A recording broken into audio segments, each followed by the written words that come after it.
Enterprise TV, a tradition of truth.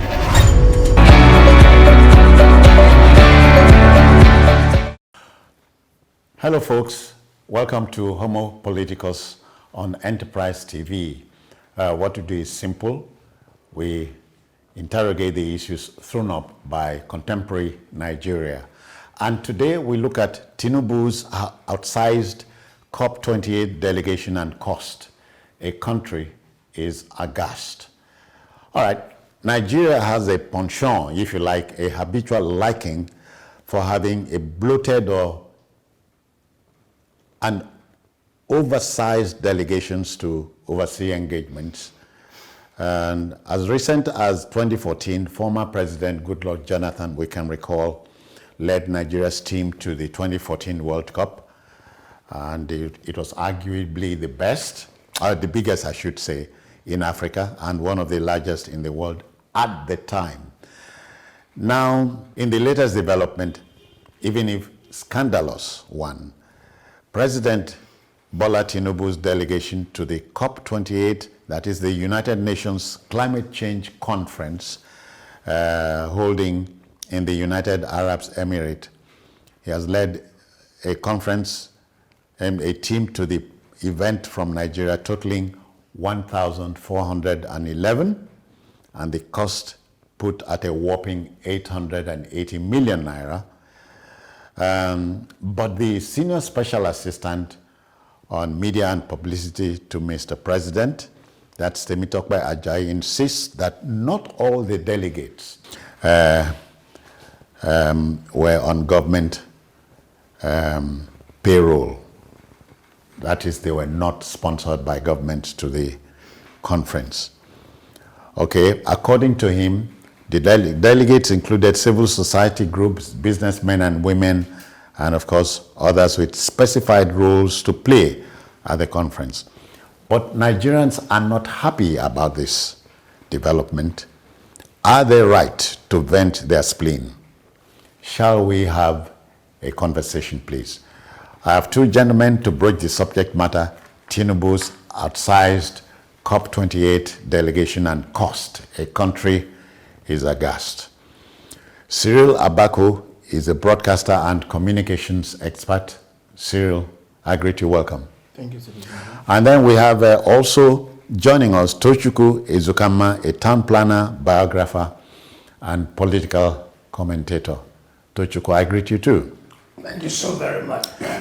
So, gentlemen, the president's outsized delegation to the United Arab Emirates. Before you start, let me draw attention to the fact that Nigeria's delegation was only the third largest. The largest was the host countries that had 4,409 delegates.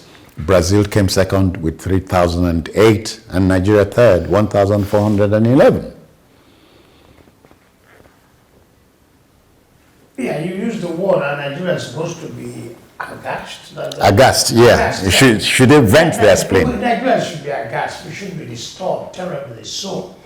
Because 880 million naira, that's a lot of money to spend on one trip. Whether some of them are paying their way, it's still a lot of money. And the country is in dire straits. Things are really rough. Nigerians are suffering of hunger. Our social indices are deteriorating. Our social indices are comparable to those of war-torn countries. I don't know where, Yemen, Afghanistan, where there are wars going on. Children are out of school, our health services are in disarray, our doctors are leaving. Japa is everywhere. So things are... What is Japa? Japa is the migration. Okay, yeah. Migration of fleeing the country, yeah. Professional, skilled labor, leaving the country in droves. For so-called greener pastures. Looking for greener pastures, not so-called, it's really greener pastures for the most part. Okay, Tochukwu, the grass is always greener on the other side. But sometimes if you go to the other side, it is really greener. It might seem greener sometimes, but not. Sometimes it seems greener, and it is. Okay.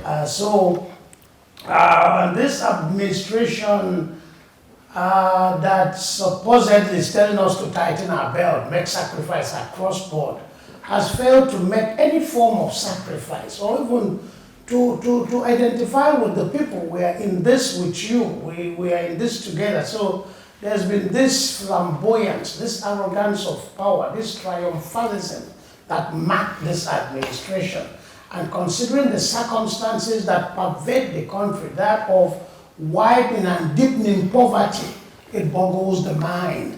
The extravagance of this administration, its inhumane policies, and demonstrated gross indifference to the suffering of the Nigerian masses blows the mind. So we have reasons to complain, we have reasons to feel bad. But this has been a long time coming. A long time with this administration? No, the habitual liking, the penchant for outsized delegations. Yeah, but we've never had it this bad. In 2014, oil was very high, the prices of oil. And the good Lord Jonathan administration, things were hard, but not desperately hard as it is at this time. And then going for a soccer match was something of a fanfare, a jamboree. So if you have an over-bloated delegation, it bothers people, but then considering what you're going for, it might be excusable. Okay. With the money available too. But under this circumstance and what supposedly they're... we'll get back to that. Yes. Cyril, so you share the sentiment? The first question I would ask is Mr. President personally aware of his delegation? Is he personally in the know? Why wouldn't he be? That he has a delegation of more than 1,000 people traveling with him. The question would be, is the president personally aware? I say this advisedly because if you have been following events of late, people have been using the word state capture very loosely. Very loosely. People have been using the word state capture very loosely. I remember a former president who was then sitting president and... Former president of Nigeria? Former president of Nigeria, on his watch, a North African country withdrew its ambassador to Abuja. And he was not aware. It was until a statesman visited Aso Rock and came out and said the president didn't know until he had gone to tell him that either the Algerians or Moroccans had withdrawn the ambassador from Abuja. And I mean, if is it that the president was lying to the statesman, or that the statesman was indeed saying the truth, that he was the one who had gone to... We would never get to know. We'll never get to know. But that such a story even came out and that the government didn't refute what the statesman said only goes to show you how bad things... Cyril, if government refuted it, it would have changed anything? No, well, I mean, if government had refuted it, of course, when the president is briefed on a daily basis, there's record of everybody who comes to see the president and what the discussion was about. Did you come to the president for a facial visit or was it for informal visit? So it would have been clear that the president, but the foreign ministry didn't refute the statement. The presidency didn't also say what the president said. So I think that the president was indeed not aware. Yeah. Now, several times under President Buhari's watch, I believe that President Buhari was 90% of the time either absent-minded, willfully, or was just too, incompetent to know what was going on. He said some days ago that his government must have been hijacked, in his own words, which is an admittance to say that indeed that there was a possibility. Yeah, but his late chief of staff made allusions to this. Okay, good. To this. Okay, good. So we now know that it is that there is a possibility based on history that a government can be hijacked and captured without by turning the president. You may never know who they are. Now, who in his right mind will sign off that he was attending a conference in which Nigeria is not going to play the most critical role, in which we're only going there as as another country, basically, in the context of what that conference is. We were just going there as another member nation. I think it's the conference of parties, right? Yeah. We are going, and this was the first time we were organizing a COP. There was one in Paris. There has been one in, I mean, this is COP28. 28 in the series. What do we need a delegation of 1,411 delegates for? When the money you need, not for the whole trip, but for the takeoff alone, was 880 million naira. That's close to $1 billion naira. And that's borrowed money. That's the money that they are funding with oil proceeds. Is borrowed because all the oil we produce is stolen. That's borrowed money. So who borrows money to be funding this sort of frivolities? That's what I'm asking. So did the president approve? Because now they've all gone. You only need to look at some of the people that are on the list, and you're asking, what exactly have they gone there to do? The president will be delivering a speech. He will not need all 1,000 Nigerians to hold him together, to stand behind him. If he needed anything at most, it would be his ADC. You know, we act as if we're different. We're country from a different planet. Dubai, you know, and when you say we are the third largest delegation, we can interpret it, can't we? Dubai, the UAE has 4,000 plus. They are the host nation. So you can't even count them as a delegation. They are the host nation. Okay? So please, let's remove them. Even if they don't want to put 10% of the citizens there, assuming countries didn't fill up the halls properly, who will fill it up? Instead of having empty seats, it is people from UAE that will fill it up. So that is even outside of the question. There is even a possibility that the government had waited and seen. So, but even so, the 4,409 delegates from the UAE are paid for by government. No. Well, you see now. Yes, they are the host country. No.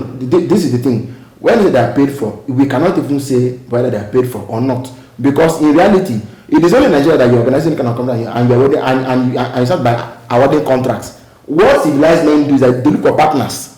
The question is paying for. How much are they paying to attend a conference? How much is Dubai keeping back after the conference in terms of the quota, whatever it is? And then there's tourism. Nobody goes to Dubai and just does one thing alone. Dubai has made itself into such a tourist destination that so they know what they're doing. They know what they're doing. It is deliberate. It's for purpose. So even the argument or counter argument, if you like, of the SSA media to the president. I'll come to that. I'll come to that. The second country with the largest delegation is Brazil. Now, does Nigeria have serious environmental problems? Of course we do. Of that delegation, how many people from Bayelsa did you carry? Or from Rivers, or from Ondo, where oil theft and all the environmental issues in Nigeria are prevalent? How many of them did you carry? You have friends, cronies, people who have no direct relationship with government are part of the delegation. Brazil is the second largest, ostensibly because only if you see countries that I know what they're even doing. There was the Amazon forest fire issues. Brazil is an oil producing country. So that is without prejudice to the fact that could have been sponsored by corruption. But at least Brazil has an internationally recognized environmental problem. Our country has not dealt with Ogoni cleanup. How many Ogonis on that trip?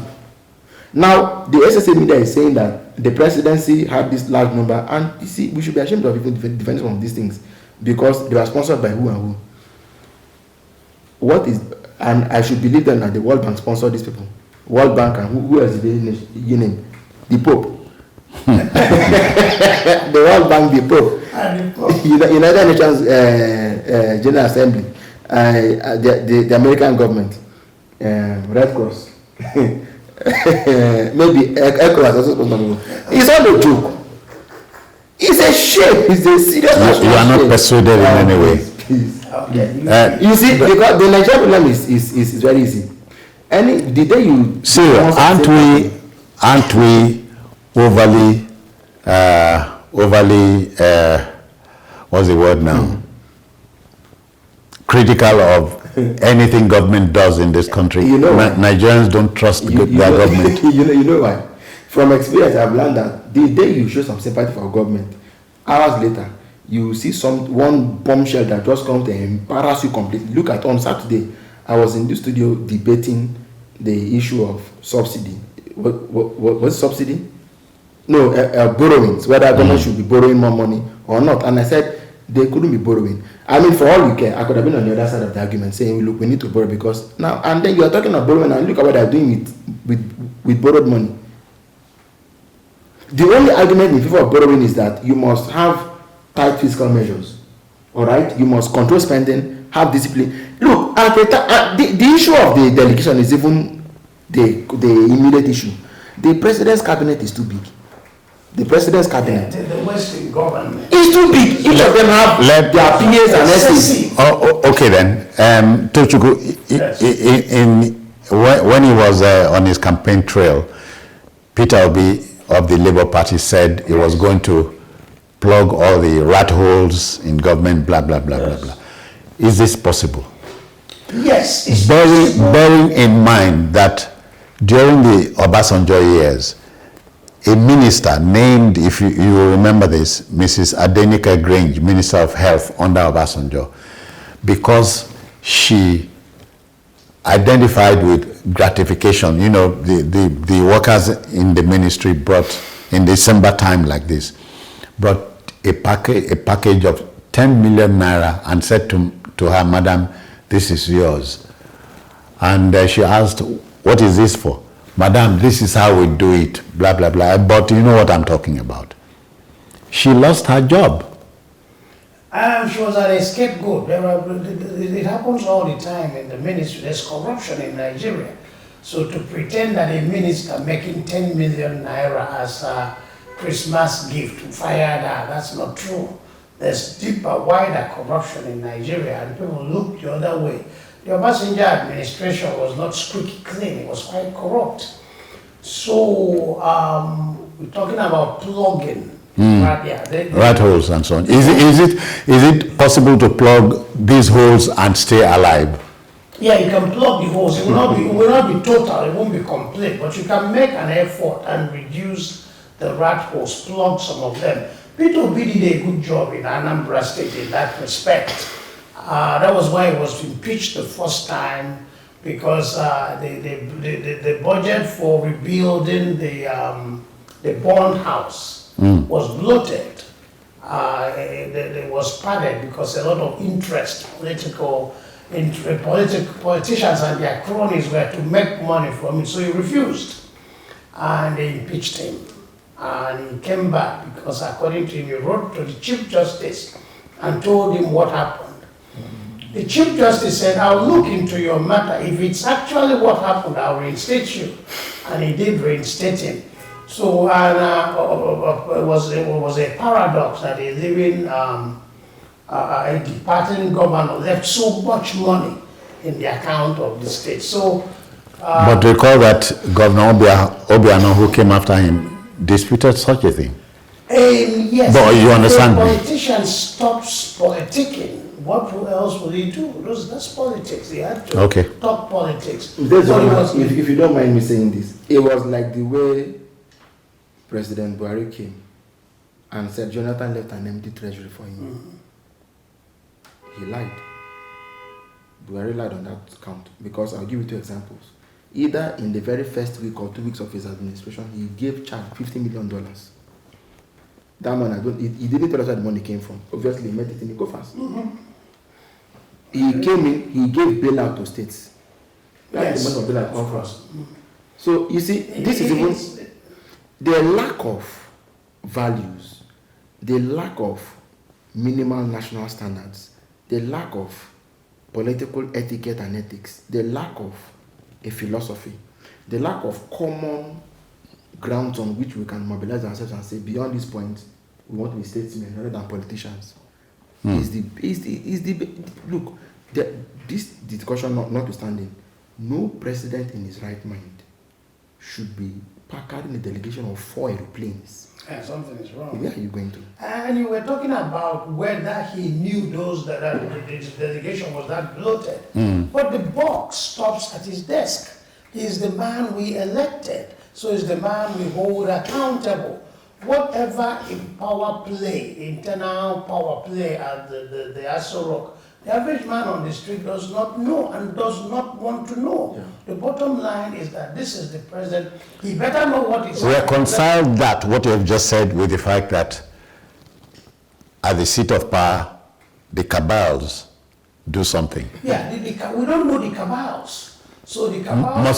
Even if you did. Then we don't know, we don't care. The thing is that this is the man we are elected. And so if you have mortgaged yourself, your soul, your conscience to the cabal, that's between you and them. But he's the man we hold accountable. So telling us I don't know the number of people following me. You know, I like to, because it's good for us to put a proper human face to this matter on the table. On how many pages, if you use Times New Roman or Garamond or Tobruche or any of those fonts, or Tahoma, and you put these names on an A4 paper, let's say you have 50 on each sheet, on each page. If you print front and back, you have 100 per, it means you need 10 of those. Or if you print, 14 yes, on A4, 14, right? Or if you 15, yes, because I was using 1,000. If you print it on one side, which I think is a executive thing to do, it should be front only. Did the president sit down? They are not ministry workers. They are not workers in the Ministry of Environment, Justice, Humanitarian, Medicine, is it health, roads and transport. The civil society groups, businessmen, and others with specific rules to play there. If it was even the case, one would have understood it. But you have this whole long list of people, friends of friends, friends of friends, family members, and in-laws of cousins, and sisters of brothers, and people who would be in-laws and ex-in-laws, and put them on paper and say, but the Nigerian government is going to pay for you people to travel with me.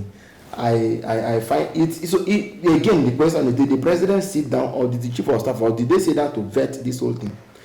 What we are being told is that due to the restrictions that have been imposed on travel to Dubai, a lot of people saw the opportunity to hop onto the airplane and to travel so that they can have a feel of Christmas. Hop on the plane without being passed? Okay, so that... Is it possible to have hopped on the plane? No. So I'm using that word loosely because, of course, being passed, when the president puts your name what more pass do you need? That's the pass itself. So you're automatically on the plane. A lot of money to kind of a feel of Christmas in Dubai. There are two things I'm going to say in wrapping this particular thought.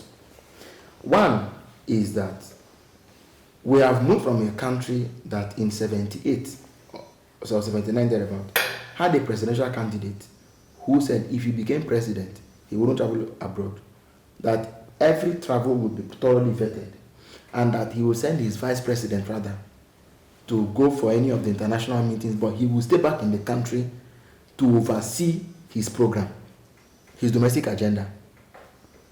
Because the country was bleeding. Now, 1979, this is in 2014, President Jonathan traveled to Dubai, either to shop or whatever it was, or health, whatever it was she went for. The APC didn't let us breathe. We couldn't even drink, as they say, we not even drink water, drop cup. They were everywhere with the story. But today, the PDP is also assuming that role. How? The PDP? Yeah. Or the APC? The PDP, the opposition group, is angry at the outside delegation. As far as I see it, I don't think Nigeria has an opposition. But I'm just speaking from... I'm saying the PDP has vexed, has vented its spleen on the budget. Yes. No, not on the budget, on this delegation. I took up yes. A number of issues. Yes, I took up So I threw that like a spanner. So just so you know, the APC was not doing this thing alone. I mean, it's fine. So now, the point is, we didn't. So the APC should they need the PDP to tell them that what they are doing is wrong? But what's the role of the opposition if PDP does not tell them? No, what I think I said is that this thing has been turned into an Owambe by Tinubu, but it's fine. That's even by the way. A party that campaigned on such very strong ideals, campaigned on restructuring, campaigned on lean government, campaigned on renewed hope, should they now be the ones? Because these people were clan that plane, so Citizen Jones, wouldn't they be given at least water for refreshment?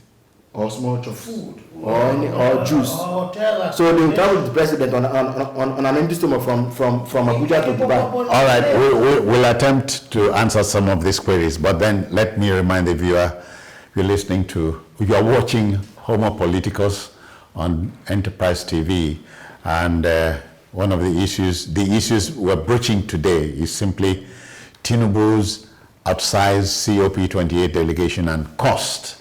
A country is aghast. We'll be back shortly. Okay, then let's take the decision home. Let's take it home from here. Tochukwu, so the country is not feeling too happy about this delegation and the cost to the country. But Nigerians do you think Nigerians are not a part of the problem? But beyond complaining, what should we do? First of all, we are not feeling good about it. We have tested the number is enormous, and then the cost that I will attend this whole conference and the entourage with the stuff. It's not the problem of the people. The people are led. The people are blind followers. The average man wants to be led, and like I've said time and time again, the masses, irrespective of their number, irrespective of their strength, irrespective of their righteous anger, cannot get anything done unless they are directed strategically, unless they are led. So the masses will continue to complain. Even in the Bible, you see that. The children of Israel were complaining until David came, a leader. The children of Israel were complaining until Moses came, a leader. But so the masses can only complain and do nothing unless they are led. And your question is, what can we do? Yeah, beyond complaining. The leaders will come. Mandela was a lawyer, not the part of the masses, a middle class. Martin Luther King Jr. was a successful preacher. So until the leaders come, if they've not been co-opted, because I dealt with some of the civil rights activists, and I realized that they have fallen in love with the brown envelopes that emanate from the offices of the governors and ministers and presidents, and they're just grandstanding. In public, they are activists. We know Gugrian behind the scene. They settle with the powers. They are Aluta people. In public, they are Aluta people. Yeah. Behind the scene, they are part of the powers that are elite. So something will come. The situation, I think, might become too explosive. And if that happens, it may get off hand. Even without leaders, the masses might just resort to Has it never bothered you to wonder if this is us? Is this really us? Yeah. Is this really the way we are? No. So it bothers me. A certain lady that went to steal, it was a very successful movie actress. Different Strokes. The lady that acted as Kimberly in Different Strokes with Arnold. Yeah. I remember. And it's okay. She got into drugs, and once you're into drugs, you can never have enough. So she, at a point, ran out of money and picked up a gun, went into a store to rob. And the people in the store saw her and said, is this acting? You're a movie actress. Is this robbery part of your acting? She took their money, went home. The police came and said, it's Kimberly from Different Strokes. Kimberly said, when I went home and I looked at myself in the mirror, I said, how could I have sank so low? So she decided to return the money. That's when the police caught her.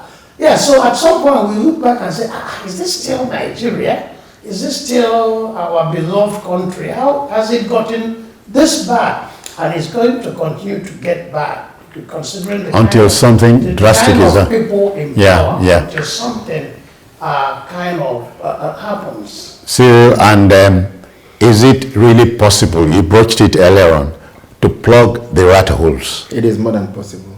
Okay. First of all, the question is, are we even willing, determined, going to be deliberate about that action? Well, for me, I think that that window of opportunity is being shot by the government itself. This government Opportunity of doing what? of effecting change. I want change. So, for example, everything that the president has done, these are unforced errors. Let's even say the mechanics of subsidy removal are a bit sophisticated or complex. Why do you then invent problems that are non-existent? You know, I mean, out of nowhere, you traveling for COP28 and you gather. And most of these things are preventable. They are unforced errors. Preventable means that it's about to happen and preventing it. They were non-existent. You went and manufactured them out of nowhere. I think it's wrong thinking. What must happen is that, again, like I said earlier, the government seems, President Tinubu and the government seem to be shutting the window of hope that a lot of Nigerians, one way or the other, had invested in them. You know, people, there was widespread belief that the president was already a privately wealthy man and that he was only coming to help the country. That's what the wife said. The wife said they don't need Nigeria's money, but the reality seems to be a little bit different from because I would have expected that the president, I mean, if the president had said Nigeria should not even pay him, you know, I mean, he won't. Yes, he won't. He won't go hungry. If he elected not to be paid, he won't go hungry. If he elected to feed himself, if he elected to take off his haircut, if he elected to buy his own newspapers, if he elected to this, he was living as like a president already. He didn't need the presidency to validate anything in his life. So I'm wondering, why is why don't we have this tightening? So when you see the signs, Is it a human feeling? Well, sorry, and by extension, is it African? Is it Nigerian? Is it black? Black man? That's a tough question, but there is some sort of evidence to suggest that the black man on home soil. The black man is what? The black man on home soil appears to have some sort of unbridled, is it passions or desires when he's in government? When he's in office. If you look back, institutions. Yes, no banders. Yes, if you look at the African continent, the examples are just replete. That it appears that when we step into power, there's something we become power drunk. Yes, we become power drunk. So, but what perhaps differentiates this president is he's been there, done that. Governor of Lagos, 8 solid years, former senator. He's been in power. He's been out of power. He's seen this whole spectrum in the past. He understands the board. He understands the board very, very, not just well, but intricately well. He understands politics, the dynamics and all that. From the legislative point of view, from the executive point of view, and given the number of political wars he has fought, even through the courts, not least the last one he had as president, you know, after one. So for you, the margin of error should have been minimal. Extremely minimal, if not even non-existent. You know, I mean, what is he looking for? Nothing. I really wonder then why we were having. Look, and these are not. Sometimes Reagan, for example, in America, Ronald Reagan had his program.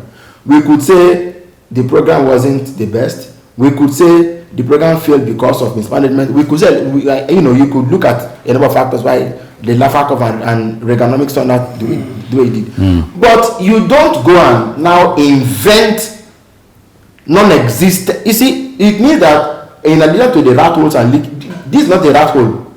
What this 4 airplanes taking off from Nigeria to Dubai looks like an ocean, the daughter, we just opened it like that. Everybody can, I mean, so it's look, the truth of the matter is that even the president's own supporters, when they don't say it, they know it deep down that something, they know something is wrong. Something is wrong. When the wife said something is not right.